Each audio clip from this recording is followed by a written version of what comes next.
Brought to you by ITIL.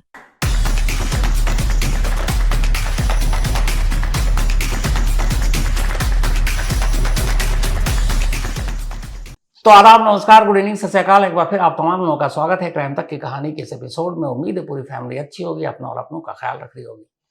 हमारे देश का जो जुडिशल सिस्टम है, 3 चीजों पर टिका है। एक पुलिस, जहां से क्राइम की एक शुरुआत होती है एफआईआर की शक्ल में। दूसरा है अदालत, कोर्ट, जहां पर उस एफआईआर को अंजाम तक पहुंचाया जाता है। क्रिमिनल बेकसूर है या फिर कसूरवार है, ये तय होता है। और अगर गुनहगार है तो फिर तीसरा जो हमारा सिस्टम है वो है जेल, जहां सजा के लिए उसे भेजा जाता है। इन्हीं 3 चीजों पर पूरा जुडिशियल सिस्टम टिका हुआ है। अब पुलिस और कोर्ट, इसके बारे में तो आपको बहुत सारी कहानियां सुनाई हैं। बात होती है जेल की, और जब जेल का नाम आता है तो एक और नाम आता है जेलर। और जेलर का नाम जैसे ही आता है, हम सभी के जहन में एक डायलॉग आता है, और वो ये है कि हम अंग्रेजों के जमाने के जेलर हैं। यही सब हम बचपन से शोले फिल्म का वो डायलॉग सुनते आए हैं। जेलर कौन होते हैं, कैसे होते हैं? और उन लोगों को जिनको समाज में रहने लायक नहीं समझता, जेल में भेजा जाता। एक से खूंखार क्रिमिनल, कातिल, रेपिस्ट, टेररिस्ट, अंडरवर्ल्ड डॉन, और इन सबको एक छत के नीचे रखकर उनको कंट्रोल में रखना कितना आसान और कितना मुश्किल होता है। आज हमारे साथ देहरादून के जेलर हैं। कहते हैं उत्तराखंड को आप सभी जानते हैं देवभूमि। अब देवभूमि में जेल, ये पहले थोड़ा सा अटपटा लगता है, लेकिन फिर याद आता है कि देवभूमि, वहां भी राक्षस होते होंगे, पुराने दौर में भी। तो अब राक्षस का जो नया नाम है वो क्रिमिनल है। तो उसी देवभूमि की राजधानी देहरादून के जेलर पवन कुमार कोठारी जी इस वक्त हमारे साथ। बहुत बहुत शुक्रिया पवन साहब। Thank you sir, thank you. मैं पूरी बातचीत आपसे शुरू करूं। मैं कुछ दिन पहले देहरादून जेल गया था, और पवन साहब की वजह से ही गया था। वहां इनके कमरे में बैठा हुआ था। थोड़ी देर बाद एक शख्स आया, बेहद अच्छी अंग्रेजी बोलने वाला, बहुत ही मतलब कॉन्फिडेंट। फिर इनसे पता चला कि वो अपनी सजा काट रहा है, और सजा के तहत हर जेल के कैदी को काम करना होता है, और वो भी जेल के ऑफिस में काम कर रहा है, क्योंकि वो कंप्यूटर का माहिर है, अंग्रेजी अच्छी जानता है, टेक्नोलॉजी जानता है। बाद में पता चला उस शख्स का नाम है राजेश गुलाटी। अब ये नाम आप सबने सुना होगा। ये आफ्ताब, पूनावाला, श्रद्धा, अभी जो हम सब सुन रहे हैं, ये तो बात के दौर की बात है। असल में इस देश में जो पहला चर्चित केस था, कोई अपनी बीवी को मारकर उसके लाश के टुकड़े करे, वो राजेश गुलाटी वाला केस था, जिसमें उसने अपनी पत्नी आलूकमा गुलाटी का कत्ल किया था। लेकिन जब मैं सामने था, उसने एक शिकायत की। उसने कहा, सर वो आप हैं, ये आपके जैसे मीडिया है जिसकी वजह से हमें कभी बेल नहीं मिली। क्योंकि जब भी जज के सामने खड़े होते हैं, वो कहते हैं 70-72 टुकड़े करने वाले को जमानत नहीं मिलेगी, वो बाहर नहीं रह सकता। क्या आपने कभी गिना कि वो कितने टुकड़े हैं? क्या आपने पोस्टमार्टम रिपोर्ट में देखा? फिर उसने मुझे बताया कि 70-72 टुकड़े एक इंसान के नहीं किए जा सकते हैं। उसने गिन के बताया कि दोनों हाथ के आप मैक्सिमम कितने टुकड़े करेंगे, दोनों पैर के कितने करेंगे, बाकी धड़ का कितना करेंगे। पर उसने कहा, एक उस वक्त इस खबर की वजह से पूरी जिंदगी बर्बाद हो गई। अब वाकई कितने टुकड़े थे ये मुझे नहीं मालूम, लेकिन मीडिया में तब 70-72 टुकड़े चले थे। और मैंने उससे कहा कि अगर वाकई इतने टुकड़े नहीं हैं, बाकी मीडिया का पता नहीं, पर सच्चाई ये नहीं है, तो मैं आपसे सॉरी बोलता हूँ। पर उसका ये था कि अब उसकी जिंदगी बर्बाद हो गई। शुरुआत यहीं से करूंगा पवन साहब, कि एक ऐसा शख्स जिसको समाज में रहने लायक नहीं माना गया, और क्राइम भी उसने बहुत वो किया। उसने ये नहीं कहा कि मैंने नहीं किया है, लेकिन टुकड़ों वाली बात पर उसका था कि ये गलत है। तो एक ऐसे शख्स को जेल के अंदर हैंडल करना एक जेलर के तौर पर कितना मुश्किल होता है? जेल प्रशासन के रूप में हम प्रिजनर के क्या उसने अपराध किया, अपराध की प्रकृति क्या, उसको हम शायद जानने का प्रयास नहीं करते। अगर हम जानने का प्रयास करेंगे तो शायद हम कैदी को रखने के दौरान न्याय नहीं कर पाएंगे। आप विश्वास कीजिए, मैं लगभग 7 साल से देहरादून जेल में हूँ। मैंने आज तक राजेश गुलाटी से नहीं पूछा है कि उसने वो क्राइम वो किया। मैं उस दिन जब आपके सामने था, जी, तब आपने कहा, और फिर बिल्कुल आपने उससे बोला भी था ये बात बिल्कुल, मैंने कि आज मैंने तक तुमसे नहीं। कभी नहीं पूछा। उसका बेसिक कॉन्सेप्ट है। मैं अगर उससे पूछना शुरू करूंगा कि तूने क्राइम कैसे किया, कितने ब्रूटल तरीके से किया, तो मेरे मन में एक मानवीय प्रकृति के तहत एक नेगेटिव भावना आएगी। तो फिर मैं उसको जेल में रहने के दौरान सकारात्मक दृष्टिकोण से मैं उसके साथ न्याय नहीं कर पाऊंगा। तो मैं कभी नहीं पूछता हूँ, किसी भी प्रिजनर से नहीं पूछता हूँ कि उसने अपराध किया तो अपराध की प्रकृति क्या है, कैसे किया है, कभी नहीं पूछता हूँ। बेसिक वारंट समय पता होता है कि ये मर्डर के आरोप में है, कि रेप के उसमें है, कि गैंगस्टर में है, डकैती में है, इतना हमें पता है, इतनी सजा है ये पता है। उसके बाद हम उसकी सकारात्मक मूल्यों को देखते हैं कि जेल में रहने के दौरान हम इसको क्या सकारात्मक कार्यों में लगा सकते हैं और कैसे इसके जीवन में सार्थक परिवर्तन ला सकते हैं। तो यही वजह है कि आपने जेल के ऑफिस में, चूंकि वो एक उस वक्त शायद कंप्यूटर साइंस का कोर्स किया था, अमेरिका में वो 7 साल जॉब किया, फिर आपने उसका इस्तेमाल कि चलो जेल की टेक्नोलॉजी या कंप्यूटर या बाकी जो काम उसकी वजह से उससे लगाया था। बिल्कुल, मैं आपको बहुत बेसिक बात बता रहा हूँ और बहुत अच्छी बात। जेल में एक भोजन का रजिस्टर होता है कि सुबह प्रिजनर को जो भोजन दिया जा रहा है वो हर चीज़ की मात्रा फिक्स है। दाल इतने ग्राम, सब्जी इतने ग्राम, नमक इतने ग्राम। जब मैं शुरुआती दौर में जेल विभाग में आया था तो वो रजिस्टर मैनुअल भरा जाता था और उसको करीब 50 मिनट लगते थे भरने में। हमारे यहाँ राजेश गुलाटी ने उसको सॉफ्टवेयर में कन्वर्ट किया। अब केवल हम प्रिजनर की नंबर भरते हैं। आज हमारे इतने प्रिजनर हैं, इतने मेल हैं, इतने फीमेल हैं, इतने बीमार हैं। वो पूरा 2 पेज का रजिस्टर वो तुरंत ऑटोमेटिक विदिन ए मिनट आ जाता है। हमें पता चल जाता है कि हमें कितनी दाल आज इशू करनी है, कितनी सब्जी इशू करनी है, कितना तेल इशू करना है, कितना नमक इशू करना है, कितना मिर्च इशू करना है। इसका टोटल क्रेडिट राजेश गुलाटी हो जाता है। वो अपने काम को लेकर कितना सीरियस है पंक्चुअल? 100% संजीदा है, बहुत जिम्मेदारी से काम करता है और कभी मुझे नहीं लगता कि उसने कोई इस तरह की कोई अवहेलना की। उसे इस काम के पैसे भी मिलते हैं? हाँ, बिल्कुल सरकार द्वारा निर्धारित जो वेजेज है वो दी जाती है उसको। एक कितना होगा एवरेज मंथली अगर बात करूं? मंथली 7 या 21, करीब 2100-2200। स्किल्ड वालों को 110 रुपए पर डे का मतलब जो होगा 3000 के आसपास। वो स्किल्ड कैटेगरी में है। कभी ऐसा होता है कि एक कैदी जेल के अंदर है और वो भी बहुत इस तरह का क्राइम करने वाला, और अब उसे पता है 4 दीवारी के अंदर कैद है, तो अचानक उसे गुस्सा आया बहुत, क्योंकि जेल तो जेल है, और फिर जेल के अंदर कानून व्यवस्था को बिगाड़ने की कोशिश की, तो उससे कैसे हैंडल करते हैं? हाँ, इस तरह के केसेज आते हैं, निश्चित तौर पर आते हैं। हमारी देहरादून जेल में है, एक प्रिजनर है, पिछले 30 सालों से है। 2 पहले उसने एक मर्डर किया। मर्डर करने के 8 महीने बाद वो बेल पे बाहर गया। बेल पे बाहर रहने के दौरान फिर मर्डर हो गया, फिर उसने एक मर्डर किया। फिर वो जब जेल में आ गया तो दोनों केसों की सुनवाई हुई, दोनों केसों में से आजीवन कारावास हो गया अलग-अलग। फिर वो सेंट्रल जेल बरेली में था, उस समय यूपी उत्तराखंड एक राज्य था। उस समय बरेली जेल में एक उस पर गैर इरादतन हत्या का उसका कहना है लड़ाई झगड़ा कुछ हुआ, एक केस और लगा।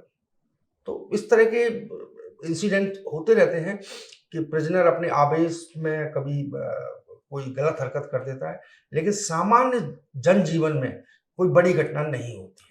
एक पवन साहब, जहाँ तक मेरी जानकारी है, जेल के अंदर जो स्टाफ होते हैं, सुरक्षा देखते हैं कैदियों का, उनके पास वेपन नहीं दिया जाता है ना, क्योंकि एक वजह शायद ये भी है कि कहीं कैदी छीन के उल्टा ना कुछ हमला कर दे। तो बिना वेपन के ऐसे खूंखार कैदियों से मैनुअली, मतलब बगैर हथियार के, कैसे निपटा जाता है? हाँ, पहले तो मैं बताऊं वेपन दिया क्यों नहीं जाता है। हम्म। क्योंकि वो सारे वेपन चलाने वाले ही जेल के अंदर है।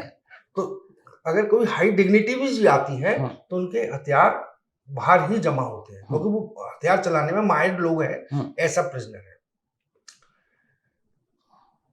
बिना वेपन के कंट्रोल एक जेल की मानसिक दशा के तहत कंट्रोल होते हैं कि जेल में एक डंडा होता है, वो डंडे का एक भय, साइकोलॉजिकल भय है, उसी से ही प्रिजनर कंट्रोल्ड हो जाते हैं 99%। अधिकांश परिस्थितियों में कभी कोई ऐसी परिस्थिति आती है जब बलवा होता है, जब हमें टीयर गैस वगैरह का यूज करना होता है, साधारण जीवन में, साधारण परिपाटी में नहीं। तो जो ऐसे बलवा करने की कोशिश करते हैं, फिर इन कैदियों के लिए क्या सजा होती है? अगर सामूहिक बलवा है तो उसका उद्देश्य देखा जाता है, क्या वो जेल प्रशासन से खपा है, क्या वो सरकार की किसी नीति से खपा है, क्या वो न्यायपालिका के किसी पॉइंट से खपा है।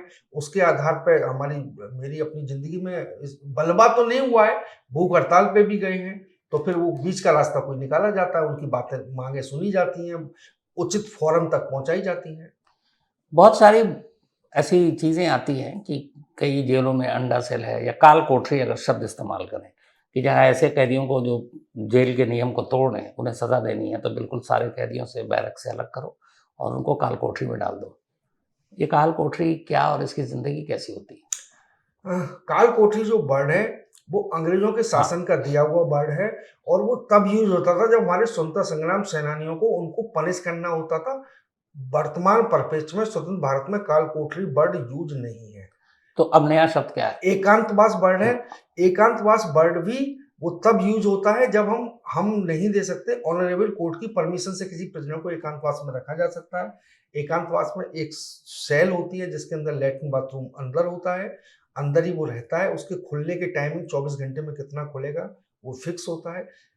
एकांतवास का भी एडवांस रूप जो अब आया है, जो अब चल रहा है, भारत के कई राज्यों में हो गया है, high security barrack.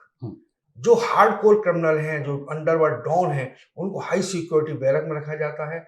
High security barrack में डबल लेयर्ड सुरक्षा होती है। उनका जेल के मतलब विद इन जेल के अंदर भी एक जेल जिसमें जेल के अन्य कैदियों से उनका कोई संपर्क नहीं होता। स्टाफ रैंडमली चेंज होता है। स्टाफ को खुद नहीं पता होता मेरी ड्यूटी क्या है। तो वो हाई सिक्योरिटी बैरक का कॉन्सेप्ट है।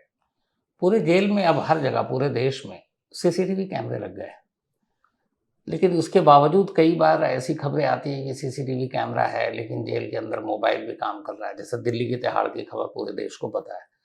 तो जब जैमर भी लगा हुआ, सीसीटीवी कैमरा भी है, बल्कि दिल्ली में आम आदमी पार्टी के एक नेता थे जो बंद थे, वो अंदर मसाज करवा रहे थे दूसरे कैदियों से। तो ये चीज़ें कैसे मुमकिन हो जाती जबकि आप कैमरे की नज़र में? पहली बात तो मैं जैमर की बात कर रहा हूँ। जैमर जेलों में साधारणतः नहीं है। उसका कारण है कि जैमर जब लगता है तो उसके आसपास की एरिया की फ्रीक्वेंसी भी बाधित हो जाती है। तो अड़ोस पड़ोस के जो लोग होते हैं, आम जनमानस होते हैं, वो उसका प्रतिवाद करते हैं। तो जैमर नहीं लगा है। जैमर यूपी के कुछ जेलों में लगा भी था, तो वो लगा 5G का, तो 6G आ गया, 4G लगा तो 5G आ गया। तो जैमर प्रभावी नहीं है। मुझे अच्छा। नहीं, हाँ, जैमर प्रभावी नहीं है। नहीं है। उत्तराखंड की किसी जेल में जैमर नहीं है, और उत्तराखंड के किसी भी जेल में जैमर नहीं है। उसकी वजह ये है कि आस पड़ोस के लोगों यस के यस। और ये जेल जो है वो आबादी के बीच आ गई आबादी है। के बीच में ही है मोस्टली जेलें। शुरू में बाहर बनाई जाती है, 10-20 साल में आबादी के बीच में आ जाती है। तो अगर आप जैमर लगाएंगे तो आसपास की आबादी कहती है आप हमारे अधिकारों का हनन कर रहे हैं। लेकिन साधारणतः जो मेरी 30 साल की जॉब से मेरा मानना है, ये शायद पहले जेलों में मोबाइल फोन की घटनाएं थी। अब समय बदला है। अब जेलों में पीसीओ फैसिलिटी हो गई है। जेलों में मोबाइल पहले क्या होता था, एक तो हार्डकोर क्रिमिनल रख रहा है, दूसरा आम आदमी भी अपने घर बात करने के लिए रख रहा है। तो अब आम आदमी तो रखेगा नहीं, आम प्रिजनर तो रखेगा नहीं, क्योंकि जेल में पीसीओ फैसिलिटी लगभग भारत की सभी जेलों में है। एक कैदी जैसे उत्तराखंड में हफ्ते में 5 बार अपने घर बात कर सकता है। तो आम प्रिजनर तो रखेगा नहीं। अब आ गया हार्डकोर। अब हम हार्डकोर पे आ जाते हैं। जो हार्डकोर क्रिमिनल हैं, अगर जेल प्रशासन अलर्ट है और उनकी निगाहें सख्त हैं, उनका प्रशासन सख्त है, तो साधारणतः मोबाइल नहीं मिल जो सकता। पीसीओ है एक 5 कॉल कर सकता है वीक में फैमिली को, आपने कहा। तो इसके जो बहुत सारे ऐसे अंडरवर्ल्ड डॉन टाइप के लोग भी जेल के अंदर रहते हैं, और आजकल जो नई चीज़ आई है कि जेल के अंदर से वो पूरा गैंग ऑपरेट करते हैं थ्रू मोबाइल या जो भी कॉल का तरीका है। तो इस पीसीओ का के ऊपर नज़र रखी जाती है कि किस नंबर पे हो रहा है, वो कौन है, फैमिली वाला है या नहीं, या क्या बात कर रहा है, इसके ऊपर नज़र रखी जाती है। पूरा 2 चीजें हैं। पहली बात तो पोस्टपेड कनेक्शन होना चाहिए। प्रीपेड कनेक्शन है तो पुलिस से वेरिफिकेशन होना चाहिए। तीसरा, हमारी 90 दिन की रिकॉर्डिंग रहती है, हर कॉल की रिकॉर्डिंग रहती है। रिकॉर्डिंग है, और जो हार्डकोर क्रिमिनल है उनकी हम रेगुलर उनकी कॉल की लिसनिंग रहती है। साथ में नियम ये भी है कि वो कॉन्फ्रेंस कॉल यूज नहीं कर सकता। जिस दिन कॉन्फ्रेंस कॉल यूज करेगा वो उसकी सुविधा बाधित कर दी जाएगी। ये रहता है। अपने अनुभव से बता रहा हूँ, बहुत अच्छी बात, हार्डकोर क्रिमिनल जेल में पीसीओ फैसिलिटी को यूज नहीं करते। वजह मुझे नहीं पता, लेकिन यूज नहीं करते। देहरादून की किसी जेल में फांसी घर है क्या? हाँ, कहाँ? हरिद्वार जेल में फांसी घर है। अच्छा, तो कभी आपको अभी तक के अपनी इस नौकरी में मौका मिला फांसी घर तक अभी पहुंचने तक का? नहीं मिला, और मेरी प्रभु से प्रार्थना है कि भगवान ना मिले। कभी आपने फांसी घर देखा होगा? हाँ, जब देखा आप है। तो रहे थे वहाँ, हरिद्वार का देखा है हरिद्वार जी, में आप रहे थे। मैंने देखा है। तो फांसी वैसे भी अपने देश में कम होती है, शायद आज़ाद हिंदुस्तान के बाद आज तक 60 के करीब हुआ होगा मैक्सिमम। तो देश की जितनी भी जेलें हैं उनके फांसी घर का बड़ा बुरा हाल होता है। जैसे भी मैं 2-3 नाम लेता हूँ, जैसे मथुरा का ही ले लीजिए, वहाँ कब से सफाई नहीं हुई, वो सारे तख्ते वक्ते सब खराब हो चुके हैं, और भी बाकी जेल, क्योंकि इस तरह से फांसी तो दी नहीं जाती। तो फांसी घर एक्चुअल में होता कैसा है? आपने तो देखा हुआ है, मैंने तो देखा है, हमारी जनता जानना नहीं, चाहती है, जनता मतलब को क्राइम आप तक बेहतर- फैमिली मेंबर, सॉरी जनता बोल दिया, क्राइम तक मेंबर, फैमिली मेंबर को जितने बेहतर तरीके से आप समझा सकते हैं, मैं नहीं समझा पाऊंगा, क्योंकि आपके पास वो हुनर है। सिंपल है, एक हाइट पे जाके 2 तख्ते होते हैं, वो तख्ते पे उसको खड़ा करते हैं, और फिर एक साइड में लीवर होता है, लीवर को जैसे ही हमने पुश किया वो तख्ते दोनों खुल जाते हैं, ऊपर उसके हैंग लगा हुआ है, वो लटक जाता है, सिंपल। उत्तराखंड में भी बहुत सारे ऐसे कैदी हैं जो डेथ रो पे थे, सजा हो चुकी थी, तो ऐसे मौके आए जब आपको लगा कि चलो फांसी घर की साफ सफाई करा दूं? यस, एक बार मैं उस जेल में नहीं था, हरिद्वार जेल में जो फांसी घर बना वो आनंद फानन में बना था। एक कैदी की सजा की स्थिति थी, इवन जो उस समय रस्सी थी मुंगेर जेल से बनती थी, अब तो शायद चेंज हो गया, मुंगेर जेल से एक सिपाही भी भेज दिया गया था रस्सी मंगाने के लिए, तो तब पूरी सब आनंद फानन में हुआ था, लेकिन उसकी सजा टल गई थी। अच्छा, मैंने उस दिन भी देखा जब देहरादून जेल गया था, जेल जेल है, अब मैं जेल के अंदर जाऊं और देखूं कि कोई गुड मॉर्निंग देहरादून जेल में आपका स्वागत है, कि बड़ी खूबसूरत आवाज़, बड़ी अच्छी उसकी हिंदी, और वो आरजे रेडियो जॉकी की तरह, और आपकी जेल में बाकायदा रेडियो जॉकी हैं, कई हैं, और रेडियो स्टेशन है, और उस पर गाने भी बजते हैं, और रेडियो जॉकी कैदियों को फरमाइश भी पूरी करते हैं। तो ये जेल के अंदर रेडियो स्टेशन खोलने का आइडिया कहाँ से? मैं इस प्रश्न को 3 मिनट में जवाब दूं, थोड़ा सा डिटेल में? 2.5 मिनट में दे दीजिए। 2 मिनट, ठीक, 2 मिनट। लिसनर को मैं जरूर बताना चाहूंगा कि जेल भी हमारे समाज का ही एक पार्ट है। जेल में भी वही लोग बंद हैं जो आज से पहले समाज में थे, वो जेल में आ गए। जेल भी एक दुनिया है, जेल में म्यूजिक के शौकीन भी हैं, जेल में हुनरमंद लोग भी हैं, तो उन्हीं एक छोटी सी सोसाइटी को उसमें से उनके हुनर के लोगों को छांटना और उनको उसमें एंगेज करना, यही जेल प्रशासन की ड्यूटी है। एक आइडिया आया कि जो है जेल में रेडियो होना चाहिए, एक तिनका फाउंडेशन डायरेक्टर बर्तिकानंदा का, उन्होंने जेल में रंग भरता इंद्रधनुष, जेल में रंग भरते इंद्रधनुष से एक आर्टिकल निकला था, उससे इंस्पायर्ड होकर मैंने उनसे संपर्क किया, हमने जेल रेडियो स्टार्ट किया और बहुत अच्छा चल रहा है। कभी आपके जेलर रहते हुए कोई कैदी भागा जेल से? बहुत पहले जब सन 2001 में मैं अल्मोड़ा में था, एक एस्केप मेरी जिंदगी में मेरे समय में हुआ है। कैसे हो गया था? 2001 की बात है, अल्मोड़ा जेल में था, मेरी नई नई नौकरी थी, मैं उस समय प्रभारी जेलर था। कैदियों से कूड़ा फेंकवाया जा रहा था, कूड़ा, अल्मोड़ा जेल पहाड़ी पे बहुत छोटी सी जेल है, तो 10-12 कैदी आ रहे थे, जेल के गेट से जा रहे थे, बाहर कूड़ा फेंक रहे थे, और वो ढलानदार सीढ़ीदार जगह थी, तो वो कूदता हुआ एस्केप कर गया था। एक और प्रयास 1-2 के और हुए हैं, असफल हुए। आपकी जेल वाली जिंदगी है, क्योंकि जेलर का ज़्यादातर वक्त जेल के अंदर गुजरता है, और जो जेलर के रेजिडेंट्स होते हैं, फैमिली मेंबर होते हैं, वो बिल्कुल जेल की बाउंड्री के आसपास ही उनको घर दिया जाता है। तो जेलर की नौकरी करते हुए एक तो आपका परिवार कितना खुश या दुखी रहता है कि यार हमें बिना जुर्म के आपने इस बाउंड्री में बांध के रखा हुआ है? नहीं, देखिए, हम इसका सकारात्मक पक्ष देखते हैं। मुझे अपने घर से अपने वर्क स्टेशन जाने के लिए कोई समय नहीं जाया करना है, मुझे मेट्रो नहीं पकड़नी है, मुझे कार से ट्रेवल नहीं करना है, सबसे बड़ा प्लस पॉइंट है। जेल जनरली एक आउटर एरिया में होगी, पॉल्यूशन फ्री है, हम पॉल्यूशन फ्री एरिया में, स्वस्थ वातावरण में, घर के पास अपने रह रहे हैं, तो इसके सकारात्मक पक्ष है, हमारा परिवार भी समझता है। नकारात्मकता कुछ है कि हमारी टाइम बाउंडेशन बहुत जबरदस्त है, हमारा शहर में जाना बहुत कम हो पाता है, हमारा लोगों से मिलना जुलना कम हो पाता है, ये नकारात्मक पक्ष है, लेकिन मुझे लगता है सकारात्मक पक्ष ज्यादा है। जब आप लोगों से मिलते हैं, अपने परिवार से, दोस्तों से, तो सबको पता ही होता है कि आप एक जेलर हैं, तो ये जेलर शब्द सुनना आपके अपने लिए खुद क्या मायने रखता है? अच्छा लगता है, थोड़ा फील होता है, थोड़ा प्राउड फील होता है, या थोड़ा लगता है वो भौकाल टाइप? भौकाल वर्ड नहीं, मैं आपको बताऊं, हाँ। मैंने कभी नहीं सोचा था सपने में कि मैं कभी पुलिस की जॉब में जाऊंगा या यूनिफॉर्म की जॉब में जाऊंगा। मैंने ग्रेजुएशन पंतनगर यूनिवर्सिटी से किया, पोस्ट ग्रेजुएशन मैंने नैनी से किया और एक सिंपल एक कंपटीशन दिया, चूंकि यहाँ जॉब लग गई तो इस फील्ड में आ गए। लेकिन आज जेल विभाग में 29 वर्ष या 30 लगभग 30 वर्ष होने जा रहे हैं बिताने के बाद मुझे लगता है कि भगवान ने शायद मुझे इसी कार्य के लिए बनाया था। इतनी अपार सकारात्मक कार्य करने की संभावनाएं हैं। मुझे लगता है मैं शायद किसी और विभाग में होता या किसी अन्य प्रोफेशन में होता या बिजनेस में होता तो अपनी जिंदगी को मैं इतना सार्थक तरीके से नहीं जी पाता जितना मैंने अब जी है, आज जी है।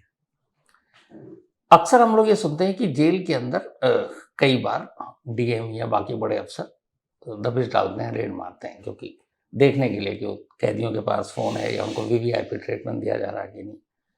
तो ये जो रेड मारा जाता है, एक सवाल है मेरा कि जैसे जेल का जो गेट होता है उस गेट से करीब करीब आप मान लीजिए 500 मीटर या 1 किलोमीटर पहले से ही बाउंड्री शुरू हो जाती है और जेल का कोई ना कोई स्टाफ वहाँ मौजूद होता है।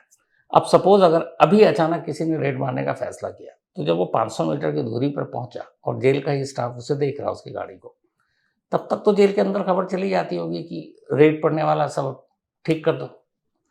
तो क्योंकि जब गेट से जेल तक की दूरी नापने में 5 मिनट लग रहा, 5 मिनट में तो सीन बदल सकता है, तो ऐसा होता है क्या? हाँ, ये प्रश्न की प्रासंगिकता आपकी आज से 5-7 साल पहले तो थी, आज नहीं है। आज क्यों नहीं है? मैं देहरादून जेल की बात लेता हूँ। हमारी जेल में 130 सीसीटीवी कैमरे हैं। अच्छा। हमने सपोज डीएम साहब आ रहे हैं, हमने वो चीज वहां से हटा दी। डीएम साहब तो पहले ही आते, जो शार्प मतलब जनरली जो उच्च अधिकारी होते हैं वो सीसीटीवी रूम में जाते हैं, कंट्रोल रूम में। और फॉर एग्जांपल उन्हें एक्स क्रिमिनल को देखना है कि एक्स क्रिमिनल के पास उनके पास खबर है कि एक्स क्रिमिनल मोबाइल यूज कर रहा है या उसको वीआईपी सुविधाएं मिल रही है। और जैसे ही वो आ रहे हैं हमने एक्स क्रिमिनल से वीआईपी सुविधाएं हटाई हैं। फॉर एग्जांपल उसको हमने शराब परोस रखी है, आप मान लीजिए शराब परोस रखी है, नॉनवेज परोस रखा है, डीएम साहब आ रहे हैं, हमने शराब और नॉनवेज हटाया है। वो कंट्रोल रूम में जाएंगे, वो कहेंगे आज अभी से 1 घंटे पहले का एक्स का हमें पूरा दिखा दो। अच्छा, क्लियर है?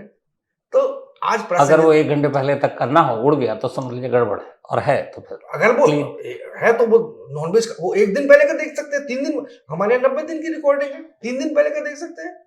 तो अगर एक्स प्रिजनर को शराब और नॉनवेज पेश की जा रही होगी वो तो दिखाई देगी। और इसका हमने अपने जीवन में, मैंने आज से 2 साल पहले देहरादून जेल में उदाहरण देखा है।